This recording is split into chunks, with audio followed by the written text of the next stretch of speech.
सरकार पर बीजेपी के एलओपी ने आरोप लगाए हैं भ्रष्टाचार के और इस वक्त मेरे साथ मौजूद हैं एलओपी और विधायक विजेंद्र गुप्ता जी बीजेपी के। उनसे बातचीत करते हैं। सर, आज प्रेस कॉन्फ्रेंस अभी कुछ देर पहले आपने की, कुछ आरोप आपने लगाए हैं। आपने कहा कि एसीपी को आपने एक रिपोर्ट दी जिसमें कई सारी भ्रष्टाचार का ब्यौरा जो है दिल्ली सरकार का वो है। क्या क्या है आपके पास और किस आधार पर ये आरोप जो है वो लगाए गए? पहली बात तो रिपोर्ट सरकार की है जिसमें सारे तथ्य हैं और भ्रष्टाचार का खुलासा है।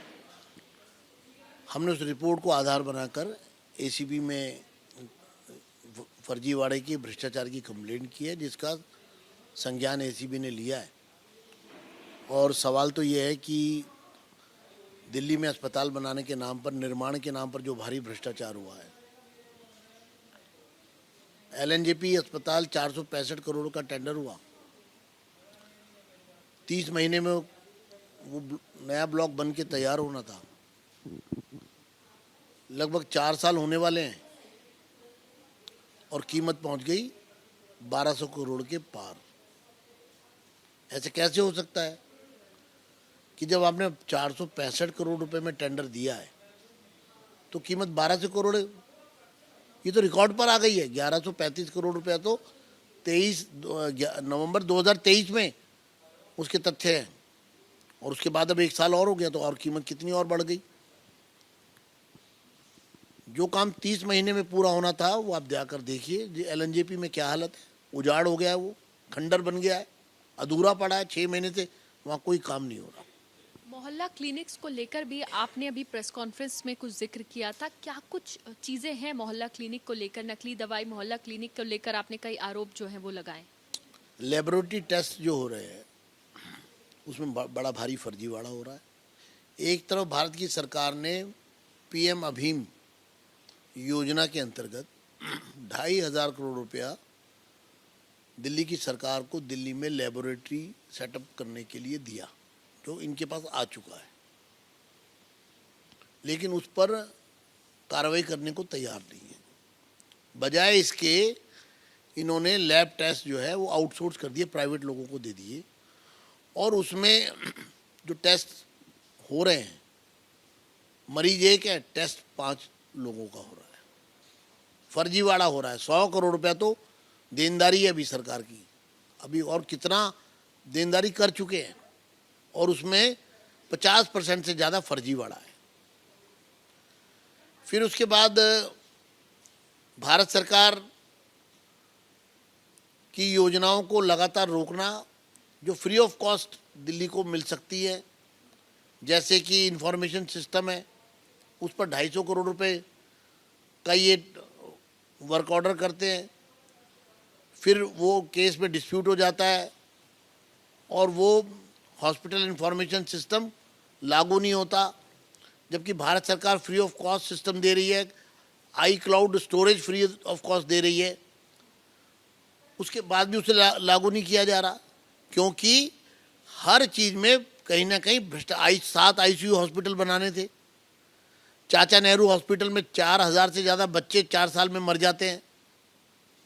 उसके बारे में सरकार पूरे मामले को रफा दफा करने की कोशिश करती है। सर, आप जो है अस्पतालों को लेकर आरोप लगा रहे हैं और वहीं अभी मेरे पास जो जानकारी आई है उस हिसाब से आपकी इस आरोप को लेकर सौरभ भारद्वाज ने ये कहा है कि जब मैं मंत्री बना तो उसके बाद फाइल एलएनजेपी एक बार केवल कुछ तब्दीली के लिए मेरे पास आई थी और मैंने उसके मिनट ऑफ मीटिंग में रिकॉर्ड कराया था।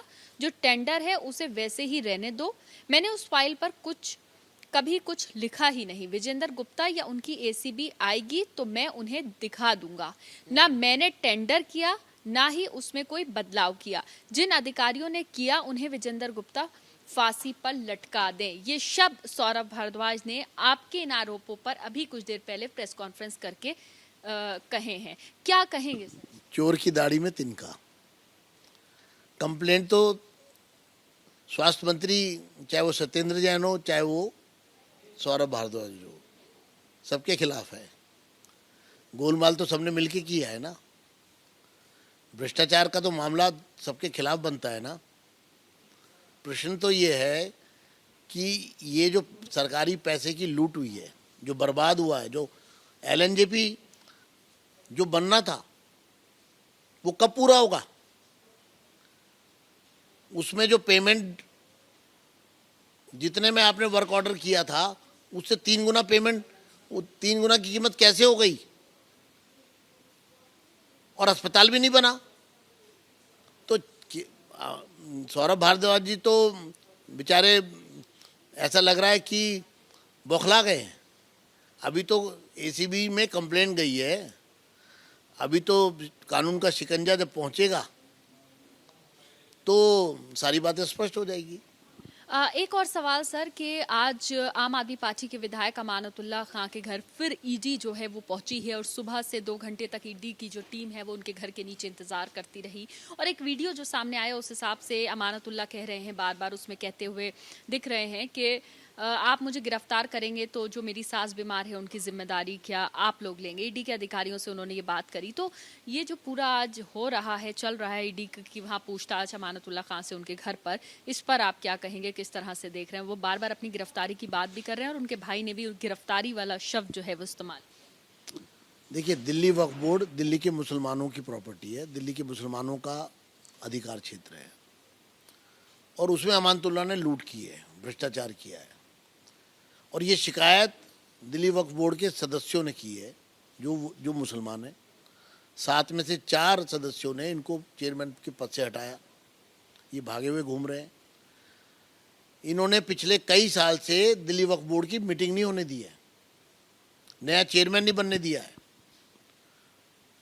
और इलीगल तरीके से वक्फ बोर्ड को होल्ड करते रहे हैं। 19 करोड़ रुपए सरकारी खजाने से इमामों की तनख्वाह के नाम पर उसकी लूटमारी हुई है। वक्फ बोर्ड की फतेहपुरी पर एक प्रॉपर्टी जिसमें एमसीडी स्कूल था, स्कूल खाली कराकर उसमें दुकानें बना दी अवैध।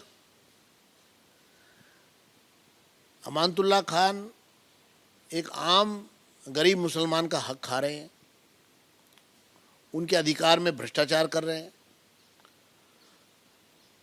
इसकी शिकायतकर्ता मुकदमा दर्ज जिन्होंने किया, जिन्होंने कंप्लेंट की, जिनके कारण इन पर एफआईआर हुई, वो सब हमारे मुसलमान भाई हैं, लेकिन वो पाक मुसलमान हैं, वो अल्लाह के बंदे हैं, वो वक्फ बोर्ड को बचाना चाहते हैं लूट से। तो सवाल तो मुसलमानों के हक का है, बीजेपी बीच में कहाँ से आ गई इसमें? बहुत शुक्रिया बात करने के लिए। तो आपने सुना किस तरह से विजेंद्र गुप्ता जी ने जवाब दिया कि भ्रष्टाचार के आरोप जो उन्होंने लगाए हैं वो सरकारी रिपोर्ट के हिसाब से हैं और अमानतुल्लाह पे उन्होंने कहा ये मुसलमानों का हक है और इस पर फिलहाल कार्रवाई होगी। कैमरा पर्सन राजेश के साथ Madiha Khan, ABP news Delhi. For exclusive and insightful videos, subscribe to our new channel ABP Live Premium.